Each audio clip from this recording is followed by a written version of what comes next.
Hello, welcome. I'm STGY Sandhya, Assistant Professor, CSC GRIET. In this part of the video lecture, in the course Programming for Problem Solving, we will look at conditional statements in C. So this is what the course has got, the video has offered for us today. So what are all the control structures in C? Before looking at conditional statements, it becomes very important to understand something called as control structures in C. Control structure, as the name says, is something that alters the program flow or control depending upon something called as decision making. So control structures form the basis of structured programming language. And since we know that C is a structured programming language, it has a few control structures that helps in execution of programs or in the process of problem solving. So control structures are just a way to specify how does the program flow. So what are all the types of control structures available in C language? They are sequence statements, which we already know, something like a sum of two numbers example program where each line is executed from opening of the main to close of the main. But there are something else which is an offer that's called a selection of branching statements, also called as conditional statements. And the third one is looping or repetition statements, also called as iterative statements in C. So in this part of the video, we will look at the branching statements. So what is a branching statement? Branching statements are decision-making statements that decide the flow of a program execution. So they execute a few instructions and essentially skip a few other instructions. So they are also known as conditional statements or selection statements and used to execute a block depending upon the truthness or the falseness of a condition. So what are all the types of branching control structures available in C language? There are basically two types. One is if and its variants, and the other one is switch.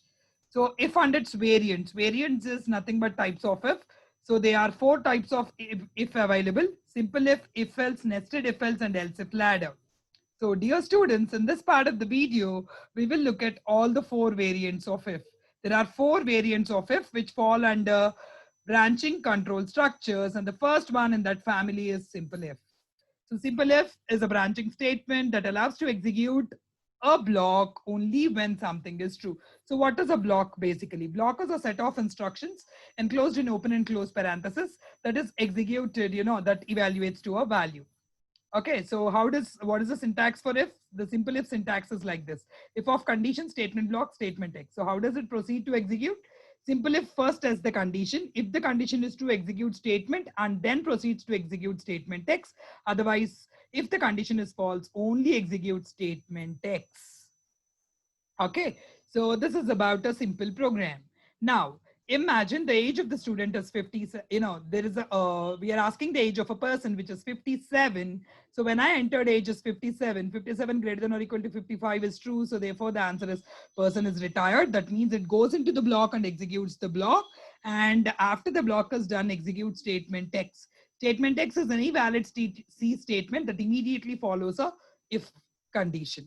So in this case, the answer is person is retired and dead. But now students take time and try to predict the output when my input is 50. 50 greater than or equal to 55 is false. So therefore the answer is simply end. So this is used to make you understand that the control is not into the block when the condition is false. Okay, so then we'll proceed to the second one in the family of variants of if called as else if. Or if else. People also call it as if else, or people call it as else if.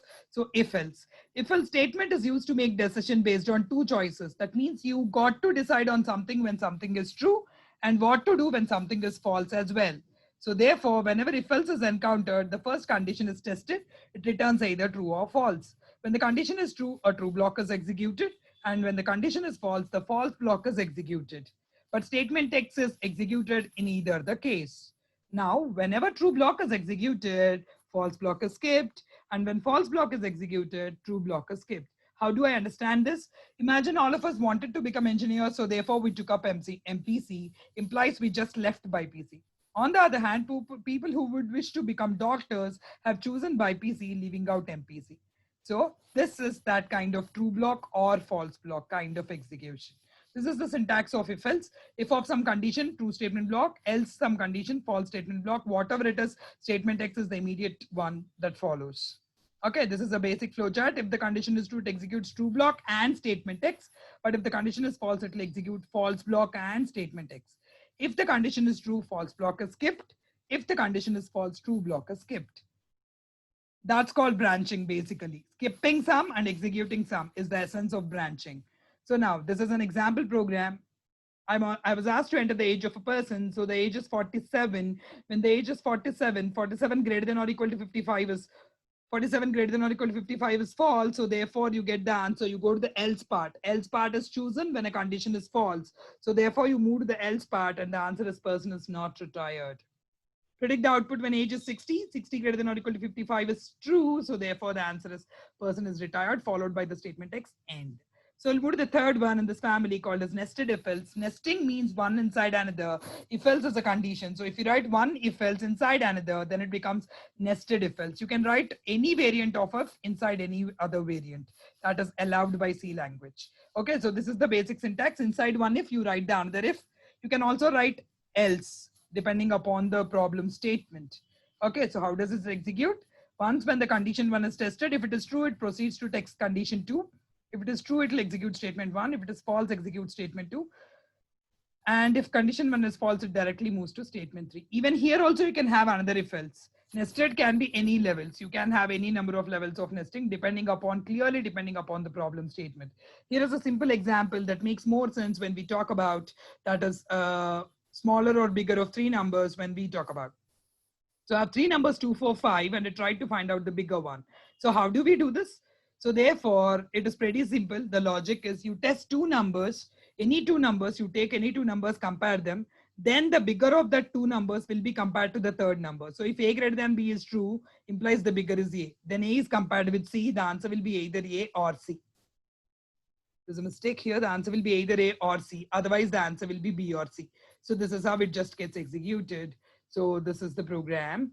Now we'll move ahead to see what is else if else ladder or else if ladder. People call it as if else ladder or also call it as else if ladder. Else if ladder is one condition statement that has multiple choices to make. If you have to decide based on number of conditions. Example, in the exam, suppose someone says if you get 70%, you are called grade A. If you get 60%, 60 to 70, you will be called grade B. If you suppose get 40 to 60%, you will call grade C. Less than 40%, you are grade D. If something like grading is given, we don't fall into all the categories, right? If I get 70%, that doesn't mean I'm A, B, C, D, all the grades. I'm given only one grade among those available 4 grades. If I have to choose based on such kind of situations, multiple choices, you have multiple choices and got to choose one, then the one that is used is else if ladder. So this is how else if ladder looks like. Condition 1 false, goes to check condition 2. Condition 2 is false, goes to check condition 3, and so on and so on. There's something called as else statement or default statement, which is also optional, by the way. Writing else is optional in else if ladder. If you want, you can write that else and put a default statement. Whatever it is, obviously statement X is executed. This is one of those programs where we had marks of a student and tried to find out the average. If the average is greater than or equal to 75, then you call distinction. Otherwise, if it is between 60 and 75, then you call it as first class. If it is between 50 and 60, we are calling it a second class. And if it is less than 50, we are calling fail. So there's a change that needs to be made here. So if the output is, so imagine in that case, if the input is 50, then you'll say obviously, 49, then you say obviously the person failed. So dear students, before we close, I recommend you to take up another paper and try to, write codes for the following programs. Try to test if a number is 0. Write a C program to test if a number is even or odd, and write a C program to find the smallest of 3 numbers, and write a C program to find the roots of a quadratic equation. So this is it for us for today. On that note, I recommend you to take up another paper and solve the codes and ensure that you learned the syntaxes of if else, because branching statements become the fundamental part of many problem solving techniques. So it is important for us to go through all that. Thank you.